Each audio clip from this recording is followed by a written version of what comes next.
Sir ಈಗ nomination file ಮಾಡಿದ್ದೀರಿ. 4 ಬಾರಿ ಸೋತಿದ್ರಿ, ಪರಿಷತ್ಗಾಗಿ ಆಗ್ತಾ ಇದ್ರಿ, ಹೇಗೆ ಅನ್ಸುತ್ತೆ ನಿಮಗೆ? ನಾನು ಸತತವಾಗಿ 2009ರಿಂದ ಯಶವಂತಪುರ ವಿಧಾನಸಭಾ ಕ್ಷೇತ್ರದಲ್ಲಿ ಸಂಘಟನೆ ಮಾಡಿಕೊಂಡು 2013, 18, 19, 2023ರಲ್ಲಿ ಯಶವಂತಪುರ ವಿಧಾನಸಭಾ ಚುನಾವಣೆಗೆ ನಿಂತು ಸೋತಿದ್ದೆ.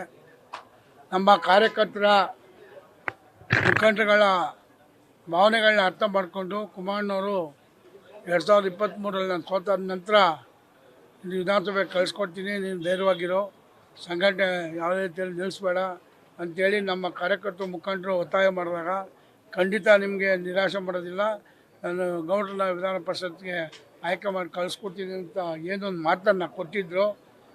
ಮಾತು ಪ್ರಕಾರ ನಡ್ಕೊಂಡಿದ್ದಾರೆ.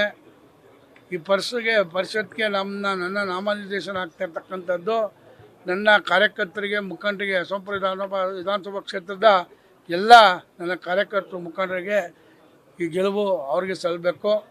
ಹಾಗೆ ಕುಮಾರಣ್ಣವರು, ದೇವೇಗೌಡರು, ಜಿ ಟಿ ದೇವೇಗೌಡರು, ನಮ್ಮ ಪಕ್ಷದ ಎಲ್ಲ 19 ಶಾಸಕರು ಜವರಾಯಗೌಡರಿಗೆ ಮಾಡಿ ವಿಧಾನ ಪರಿಷತ್ತಿಗೆ ಕಳಿಸ್ಕೊಡ್ಬೇಕು ಅಂತೇಳಿ ಏನೋ ಒಂದು ತೀರ್ಮಾನ ತಗೊಂಡು ನನ್ನ ಮೇಲೆ ಭಾಳ ವಿಶ್ವಾಸವನ್ನು ಇಟ್ಟು ಇವತ್ತು ನನ್ನ ನಾಮನಿರ್ದೇಶನವನ್ನು ಮಾಡಿಸಿದ್ದಾರೆ, ನಾಮಿನೇಷನ್ ಹಾಕ್ಸಿದ್ದಾರೆ.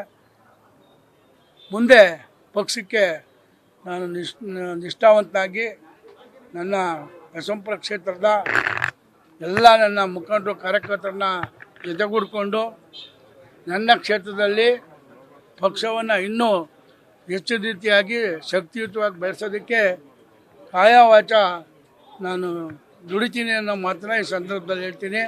ಹಾಗೆ ನನ್ನ ಮೇಲೆ ಭಾಳ ವಿಶ್ವಾಸವನ್ನಿಟ್ಟು ಕುಮಾರಣ್ಣ, ದೇವೇಗೌಡರು ನನ್ನ ವಿಧಾನ ಪರಿಷತ್ಗೆ ಆಯ್ಕೆ ಮಾಡೋದ್ರಿಂದ ಅವ್ರಿಗೆ ನಾನು ತುಂಬ ಹೃದಯದ ಅಭಿನಂದನೆಗಳನ್ನ ಸಲ್ಲಿಸ್ತೀನಿ.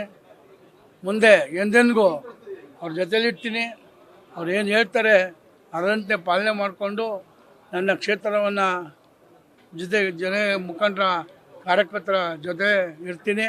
ಮುಂಬರುವ ZP ಚುನಾವಣೆ ಇರ್ಬೋದು, ತಾಲೂಕ್ ಪಂಚಾಯತ್ ಚುನಾವಣೆ ಇರ್ಬೋದು, BBMP ಚುನಾವಣೆ ಇರ್ಬೋದು, ಎಲ್ಲಕ್ಕೂ ನಾವು ಸನ್ನದ್ಧರಾಗಿ ಚುನಾವಣೆ ಎದುರಿಸಿ ಕುಮಾರಣ್ಣವ್ರಿಗೆ ಒಂದು ಶಕ್ತಿಯನ್ನು ಕೊಡ್ತಕ್ಕಂಥ ಕೆಲಸವನ್ನು ನಾನು ಮಾಡ್ತೀನಿ ಅನ್ನೋ ಮಾತನ್ನ ಈ ಸಂದರ್ಭದಲ್ಲಿ ಹೇಳ್ತೀನಿ.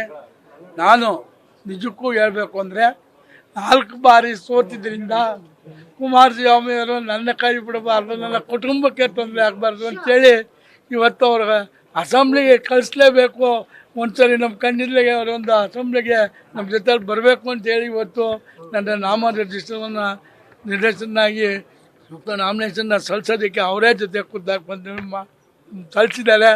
ನಾನು ಎಂದೆಂದಿಗೂ ಆ ಕುಟುಂಬಕ್ಕೆ ಅವರಿಗೆ ನಾನು ಎಲ್ಲ 19 ಶಾಸಕರಿಗೆ ಚಿರುಣಿಯಾಗಿರ್ತೀನಿ ಅನ್ನೋ ಮಾತನ್ನ ಈ ಸಂದರ್ಭದಲ್ಲಿ ಹೇಳಕ್ಕೆ ಇಷ್ಟಪಡ್ತೀನಿ.